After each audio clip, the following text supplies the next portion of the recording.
Mabuhay, Baitang Tatlo!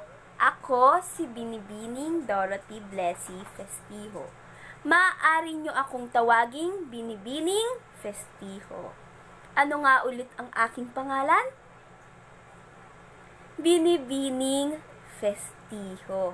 Ngayon, atin nang simulan ng ating talakayan. Pero bago yan, tayo muna ay dumako sa pangbungad na panalangin. Tayo ay hihingi ng kanyang gabay. Sige, iganito natin ang ating mga kamay at ilagay sa dibdib. At tayo ay sabay-sabay na magdadasal. Salamat po, Panginoon, sa lahat ng biyaya at araw na ito. Gabayan niyo po kami sa aming mga gawain. Amen. Ayan, mabuhay muli, magandang araw, Baitang Tatlo. Kamusta naman kayo? Ayan, nakakatuwa namang pakinggan na kayo ay maayos, mga anak. Husay. Ngayon, merong layunin na inihanda si Binibining Festijo sa inyo. Ano nga ba ang ating layunin sa ating talakayan ngayon? Ang ating layunin ay malaman at maintindihan ang kahulugan ng pang-angkop, mga uri nito at paano nga ba natin siya gagamitin. Kayo po ba ay handa na? Handa na bang makinig at matuto? Ayan, mahusay. Ngayon, ang ating talakayan ay tungkol sa pang-angkop, kahulugan, uri at mga halimbawa. Tungkol nga saan ang ating aaralin ngayon?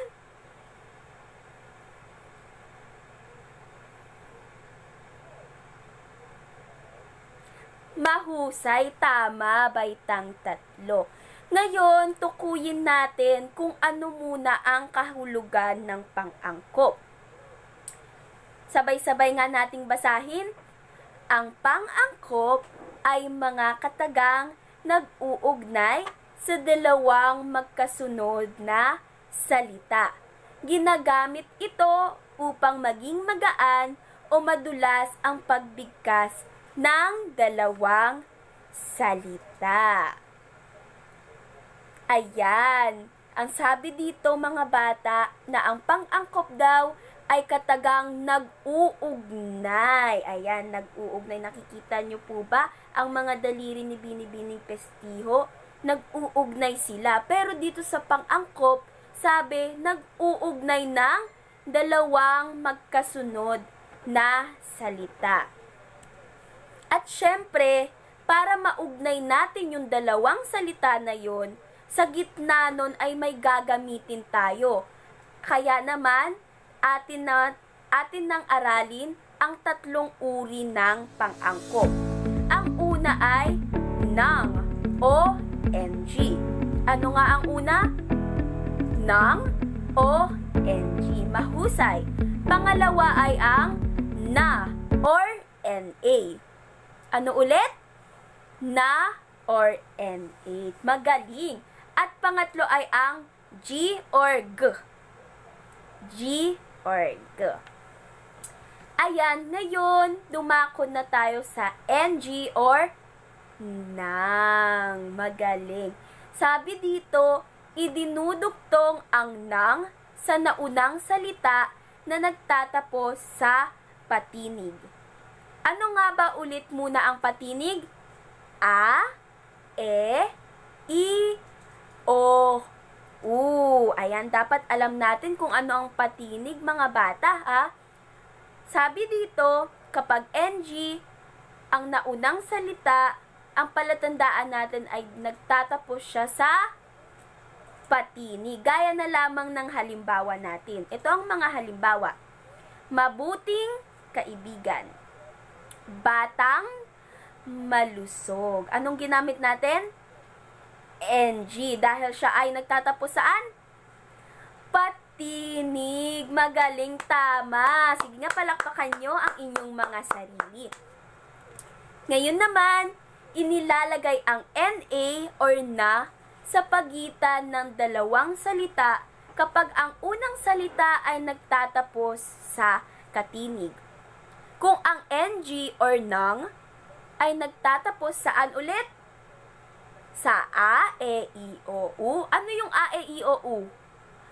Patinig. Magaling. Tama. Dito naman sa na or NA, ang unang salita naman ay nagtatapos sa katinig. Alam nyo naman kung ano ang katinig, di ba? Ang katinig ay B, C, D, F, G, at marami pang iba. Gaya na lamang ng mga halimbawa.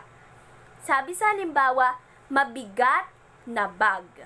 Mataas na puno.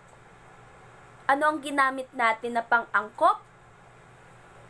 Na, dahil siya ay nagtatapos sa katinig. Mahusay. Ngayon naman, dumako tayo sa panghuli natin o pangatlong pang-angkop na uri. Ito ay ang G or G. Sabi dito, sabay-sabay nga nating basahin, kapag ang naunang salita ay nagtatapos sa letrang N, dinudugtungan na lamang ito ng letrang G. Ano daw ang sabi? Kapag nagtatapos sa letrang N, ito ay dinudugtungan na lamang ng letrang G. Gaya na lamang ng halimbawa, naiwang nag-iisa, hanging sariwa. Nakuha po ba? Mahusay, magaling mga bata. Ngayon naman, atin ulit aralin or balikan. Kapag sinabing NG, ito ay nagtatapos sa patinig. Magaling. Kapag sinabi naman nating NA or na, ito ay nagtatapos sa katinig. At ang pangatlong angkop ng uri, pang-angkop na uri ay ang G. Ito ay nagtatapos sa letrang N. Ayan, mukhang nakuha nyo naman ang ating aralin ngayon. Sana kayo ay may natutunan sa ating aralin. Sa susunod ulit, mga bata, paalam!